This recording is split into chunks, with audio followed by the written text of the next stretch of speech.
Expressway legal ba na cruiser bike ang hinahanap mo? Bukod sa pasok ito sa mga short rider ay komportable pa itong imaneho.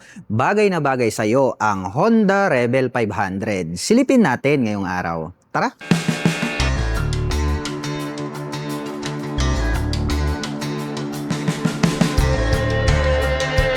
Maangas din po pala ang forma nito pong Honda Rebel 500. Tignan nyo naman po ito pong kanyang side profile. Ang macho din ng kanyang dating.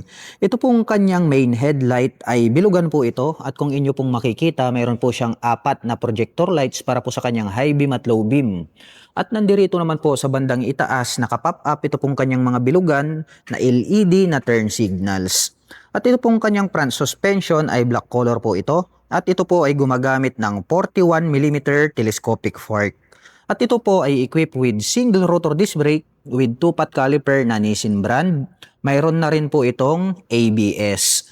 Black color po ito pong kanyang cast wheel at ang sukat po ng kanyang gulong rito po sa harapan ay mayroong sukat na 130 by 90/16. At ito po ay naka-tubeless na. Naka fully digital meter panel display po ito at bilugan din po yung hugis nito pong kanyang digital display. At mayroon naman po siyang 2-button selector dito po sa magkabila at ito po ay naka-naked handlebar. At pagdating naman po sa kanyang mga button selectors, mayroon po itong passing light, high beam and low beam, turn signal selector at nandirito naman po sa gitna ito pong kanyang horn. Habang dito naman po sa kabila, mayroon po itong engine kill switch, hazard button at electric starter. Itim po ang kulay nito pong kanyang mga handle grip at black color din po ito pong kanyang clutch lever. At itim din po ang kulay nito pong kanyang front brake lever. At ito pong kanyang stock na side mirrors ay bilugan din po ito. Nakaterno po yan dito po sa kanyang meter panel display at nakaterno po yan dito po sa kanyang headlight. So bilugan po yung kanyang pagkakadesenyo dahil nga po ito po ay isang classic bike. Ito pong kanyang fuel tank ay malaki po ito at matte black color naman po ang pagkaka-finish at meron naman po siyang nakalagay rito na Honda decal sa gitna. Gray color naman po ito pong kanyang tip. At ito po pala ay mayroong fuel tank capacity na 11.2 liters at mayroon naman po itong fuel consumption na 27 km per liter. At ito po palang kanyang ignition ay nandirito po sa baba nito pong kanyang fuel tank. At ito po ay gumagamit ng mechanical key. At ito pong kanyang body frame, ito po pala ay naka-diamond frame. Steel po yan na talagang masasabi natin na matibay. At black color naman po ito pong kanyang side profile or ito pong kanyang side cover. At ito pong kanyang upuan, bilugan po ang hugis nito pong ating rider seat. Malambot din po siya at black color naman po yung kanyang seat cover. Habang nakahiwalay naman po rito sa bandang dulo, ito pong ating back rider seat. Black color din po yung kanyang seat cover at mayroon naman po siya ritong belt. At ang Honda Rebel 500 po ay mayroon po itong seat height na 690mm at mayroon naman po itong ground clearance na 124mm. Ngayon naman po ay susubukan nating sakyan para maipakita ko po sa inyo kung gaano nga ba ito kataas. Grabe. Napakababa po nito pong cruiser bike na ito. Pasok na pasok po ito sa mga 411 and above. Kaya napaka user friendly po pala nito pong big bike na ito. Para po sa mga magtatanong, ang height ko po ay 5'6". Makikita nyo naman yung position nito pong aking paa. Hindi po siya tuwid na tuwid. Kaya talagang napaka-komportable nito para po sa mga tulad natin na 5'6" in height. At para po sa mga nakapanood nito pong video na ito at gusto nyo pong maglabas nito pong Honda Rebel 500 ay maaari nyo po akong i-message at i-PM.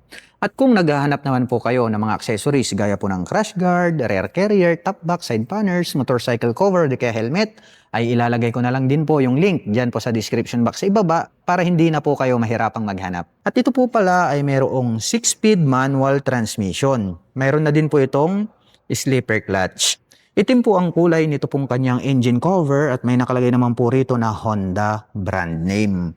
At ito pong kanyang pillion step para sa ating rider ay metal po ito. Nagkaroon po siya ng rubber cover on top na anti-slip. Habang ito naman pong ating pillion step para sa ating back rider ay alloy po ito. Mayroon po itong side stand na tubular, metal po yan, ngunit wala po itong center stand. At ito po pala ay gumagamit ng dual shock absorber para po rito sa kanyang rear suspension. Showa brand po yan. Metal din po ito pong kanyang tubular na swing arm. Itim din po ang kulay nito pong kanyang chain protector. Silipin naman po natin ito pong kanyang taillight. Oblong shape po pala. Ito pong kanyang LED na brake light. Habang dilugan naman po ito pong kanyang mga LED na turn signals. Meron po itong plate light at meron po siyang light reflector at dito naman po located ito pong kanyang metal na plate holder. At pagdating naman po rito po sa kanyang rear braking system, ito po ay equipped with single rotor disc brake, with single pot caliper na Nissin brand, with ABS na po yan at traction control system. Black color po ito pong kanyang cast wheel at ang sukat po ng kanyang gulong rito po sa likuran, ito po ay mayroong sukat na 150 by 80/16 at ito po ay naka-tubeless na. Ito pong kanyang exhaust pipe ay black color po ito. Nagkaroon po siya ng head protection guard dito. Habang matte brown color naman po ito pong kanyang tip at mayroon po itong single exhaust. At ito pong kanyang engine cover dito po sa right side ay matte black po ito. Habang glossy black naman po dito po sa top cover. At metal naman po na black color ito pong kanyang foot brake. Pag-usapan naman po natin ang kanyang engine specifications. Ito po ay mayroong 471 cubic centimeter engine displacement to be exact. Naka-parallel twin dual overhead cam 4-stroke with 4 valve. At ito po ay nakakapag-provide ng maximum power na 34 kW at 8,500 RPM. Habang nakakapagbigay naman po ito ng maximum torque na 43.3 Nm at 6,000 RPM. At ang presyo po ng Honda Rebel 500 ay nagkakahalaga po ito ng 399,000 pesos. At kung gusto mo pong kumuha ng hulugan ay kailangan mo pong mag-down payment ng 119,700 pesos. At mayroon po itong monthly installment na 11,580 pesos sa loob ng 3 taon.